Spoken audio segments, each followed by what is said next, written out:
7. A luta contra o mal. De todas as ocorrências da tarefa apostólica, os encontros do Mestre com os endemoniados constituíam os fatos que mais impressionavam os discípulos. A palavra diabo era então compreendida na sua justa acepção. Segundo o sentido exato da expressão, era ele o adversário do bem, simbolizando o termo dessa forma, todos os maus sentimentos que dificultavam o acesso das almas à aceitação da boa nova, e todos os homens de vida perversa que contrariavam os propósitos da existência pura, que deveriam caracterizar as atividades dos adeptos do Evangelho. Dentre os companheiros do Messias, Tadeu era o que mais se deixava impressionar por aquelas cenas dolorosas. Aguçavam-lhe sobremaneira a curiosidade do homem, os gritos desesperados dos espíritos malfazejos que se afastavam de suas vítimas sob a amorosa determinação do Mestre Divino. Quando os pobres obsidiados deixavam escapar um suspiro de alívio, Tadeu volvia os olhos para Jesus, maravilhado de seus feitos. Certo dia em que o Senhor se retirara com Tiago e João para os lados de Cesareia de Filipe, uma pobre demente lhe foi trazida, a fim de que ele, Tadeu, anulasse a atuação dos espíritos perturbadores que a subjugavam. Entretanto, apesar de todos os esforços de sua boa vontade, Tadeu não conseguiu modificar a situação. Somente no dia imediato ao anoitecer, na presença confortadora do Messias, foi possível à infeliz dementada recuperar o senso de si mesma. Observando o fato, Tadeu caiu em sério e profundo cismar. Por que razão o mestre não lhes transmitia automaticamente o poder de expulsar os demônios malfazejos para que pudessem dominar os adversários da causa divina? Se era tão fácil a Jesus a cura integral dos endemoninhados, por que motivo não provocava ele de vez a aproximação geral de todos os inimigos da luz, a fim de que, pela sua autoridade, fossem definitivamente convertidos ao reino de Deus? Com o cérebro torturado por graves cogitações e sonhando possibilidades maravilhosas para que cessassem todos os combates entre os ensinamentos do Evangelho e os seus inimigos, o discípulo inquieto procurou avistar-se particularmente com o Senhor, de modo a expor-lhe com humildade suas ideias íntimas. Numa noite tranquila, depois de lhe escutar as ponderações, perguntou-lhe Jesus em tom austero: Tadeu, qual o principal objetivo das atividades de tua vida? Como se recebesse uma centelha de inspiração superior, respondeu o discípulo com sinceridade: Mestre, eu estou procurando realizar o reino de Deus no coração. Se procuras semelhante realidade, por que a reclamas no adversário em primeiro lugar?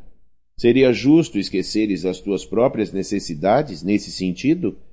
Se buscamos atingir o infinito da sabedoria e do amor em nosso Pai, indispensável se faz reconheçamos que todos somos irmãos no mesmo caminho. Senhor, os espíritos do mal são também nossos irmãos? Inquiriu admirado o apóstolo. Toda a criação é de Deus.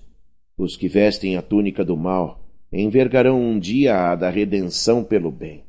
Acaso poderias duvidar disso? O discípulo do Evangelho não combate propriamente o seu irmão, como Deus nunca entra em luta com seus filhos. Aquele apenas combate toda manifestação de ignorância, como o Pai que trabalha incessantemente pela vitória do seu amor, junto da humanidade inteira.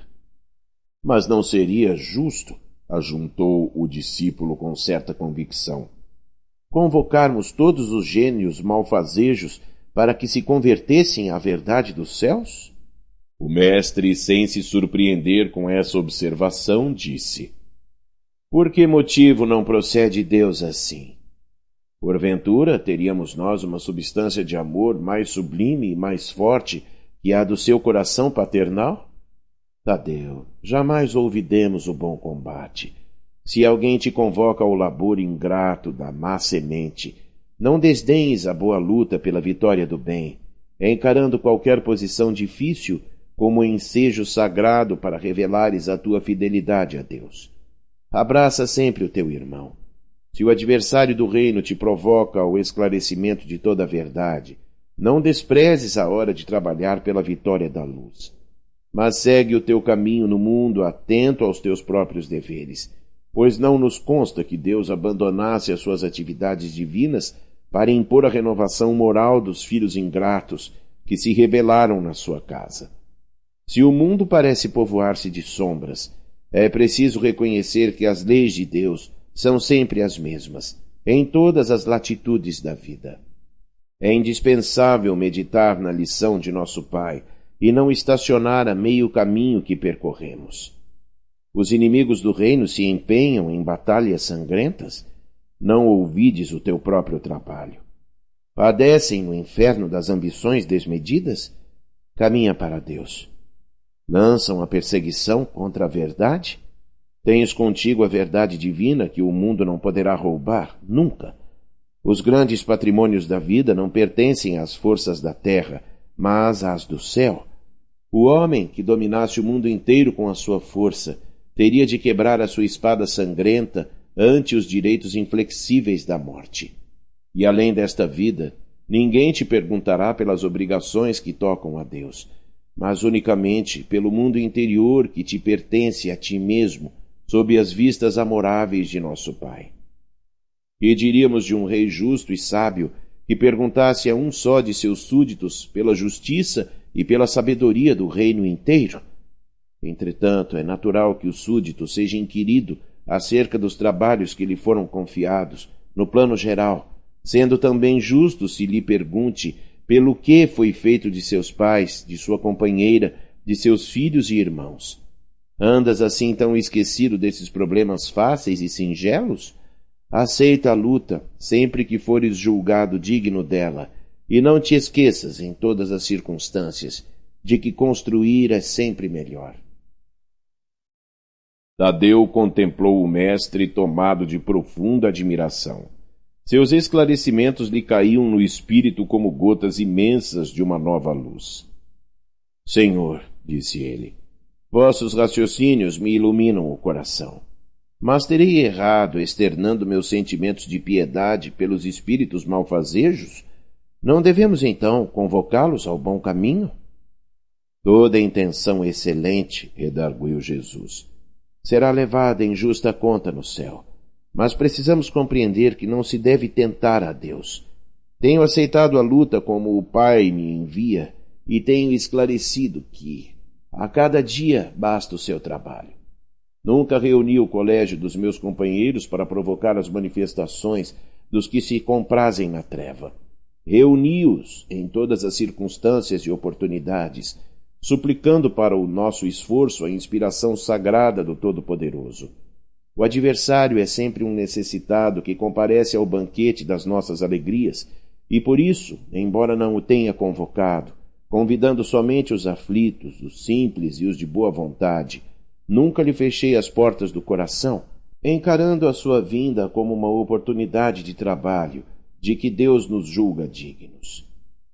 O apóstolo humilde sorriu, saciado em sua fome de conhecimento, porém acrescentou, preocupado com a impossibilidade em que se via de atender eficazmente à vítima que o procurara. Senhor, vossas palavras são sempre sábias. Entretanto, de que necessitarei para afastar as entidades da sombra, quando seu império se estabeleça nas almas? Voltamos assim ao início das nossas explicações, retrucou Jesus. Pois para isso necessitas da edificação do reino no âmago do teu espírito, sendo este o objetivo de tua vida. Só a luz do amor divino é bastante forte para converter uma alma à verdade. Já vistes algum contentor da terra convencer-se sinceramente tão só pela força das palavras do mundo? As dissertações filosóficas não constituem toda a realização. Elas podem ser um recurso fácil da indiferença ou uma túnica brilhante acobertando penosas necessidades. O reino de Deus, porém, é a edificação divina da luz. e a luz ilumina, dispensando os longos discursos. Capacita-te de que ninguém pode dar a outrem aquilo que ainda não possua no coração. Vai, trabalha sem cessar pela tua grande vitória. Zela por ti e ama a teu próximo, sem olvidares que Deus cuida de todos. Tadeu guardou os esclarecimentos de Jesus para retirar de sua substância o mais elevado proveito no futuro. No dia seguinte, desejando destacar perante a comunidade dos seus seguidores a necessidade de cada qual se atirar ao esforço silencioso pela sua própria edificação evangélica, o mestre esclareceu aos seus apólogos singelos como se encontra dentro da narrativa de Lucas. Quando o espírito imundo sai do homem, anda por lugares áridos, procurando e não o achando, diz: Voltarei para a casa de onde saí. E ao chegar, acha-a varrida e adornada. Depois vai e leva mais 7 espíritos piores do que ele, que ali entram e habitam. E o último estado daquele homem fica sendo pior do que o primeiro. Então todos os ouvintes das pregações do lago compreenderam que não bastava ensinar o caminho da verdade e do bem aos espíritos perturbados e malfazejos, que indispensável era edificar-se cada um a fortaleza luminosa e sagrada do reino de Deus dentro de si mesmo.